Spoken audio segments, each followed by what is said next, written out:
இயக்குனர் உமாபதி ராமையா இயக்கத்துல தம்பி ராமையா, சமுத்திரக்கனி, சுபா, ஸ்வேதா, தீபா ஆகியோரது நடிப்புல வெளியாகி இருக்க ராஜாகிளி படம் எப்படி இருக்குன்னு பார்க்கலாம்.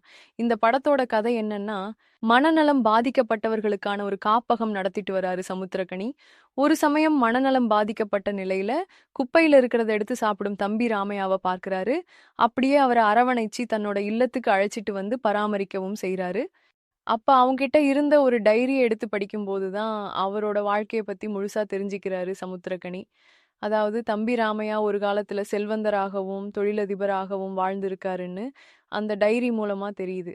அப்படி கெத்தா வாழ்ந்த தம்பி ராமையா இன்னைக்கு ஏன் இப்படி இருக்காரு? அதுக்கு என்ன காரணம்? போன்ற கேள்விகளுக்கு பதில் தான் இந்த படத்தோட மீதி கதை.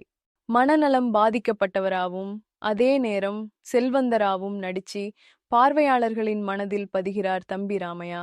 சின்னதொரு கதாபாத்திரத்துல வந்தாலும் பெரும் பாதிப்பை ஏற்படுத்துகிறார் சமுத்திரகனி. தம்பி ராமையாவோட மனைவியா நடிச்சிருக்க தீபா சங்கர் சிறப்பான மற்றும் திறமையான ஒரு நடிப்பை வெளிப்படுத்தியிருக்காங்க. அதே போல 2வது மனைவியா வர சுபாவும் ஸ்வேதா ஸ்ரீம்டானும் கவர்ச்சிய கஞ்சத்தனம் இல்லாம வாரி வழங்கியிருக்காங்க. அடுத்து காவல்துறை அதிகாரியா வர அருள்தாஸ் ஆகட்டும், பழ கருப்பையாவாகட்டும், டேனியல் அனி போப் ஆகட்டும், பிரவீன் குமார்ஜி ஆகட்டும், ரேஷ்மா ஆகட்டும், வெற்றிக்குமரன் ஆகட்டும், விஜய் ஆண்ட்ரஸ் ஆகட்டும், மாலிக் ஆகட்டும், கிரிஷ் ஆகட்டும், கிங்காங் ஆகட்டும், இவங்க எல்லாருமே கொடுத்த வேலையை சரியாவே செஞ்சிருக்காங்க. ஆண்களோட சபல புத்தி எப்படி சருகலை கொண்டு வருதுன்றத மிக அழுத்தமா தன் கதை மூலம் தெளிவுபடுத்துகிறார் தம்பி ராமையா. அதனை திறம்பட காட்சிப்படுத்தியிருக்காரு இயக்குனர் உமாபதி ராமையா. உணர்வு பூர்வமான கிளைமாக்ஸ் காட்சி இந்த படத்தின் பெரிய பலம். படத்தோட முதல் பாதி காமெடி காட்சிகளா நிறைந்து பார்வையாளர்களை கவருது. ஆனாலும் அப்பப்ப வர கவர்ச்சி நிறைந்த காட்சிகள் முக சுளிப்பை ஏற்படுத்துதுன்னே சொல்லணும். அதே போல 2ஆம் பாதியில வரும் விசாரணை காட்சிகள் கொஞ்சம் சோதிக்குது.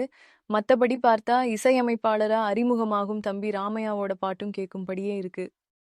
ஒளிப்பதிவாளர்கள் கேதார்நாத், கோபிநாத் ஆகியோரது கேமரா, முருகப்பனின் பணக்கார வாழ்க்கையையும் பசி மிகுந்த வாழ்க்கையையும் யதார்த்தமா காட்சிப்படுத்தியிருக்குன்னே சொல்லணும்.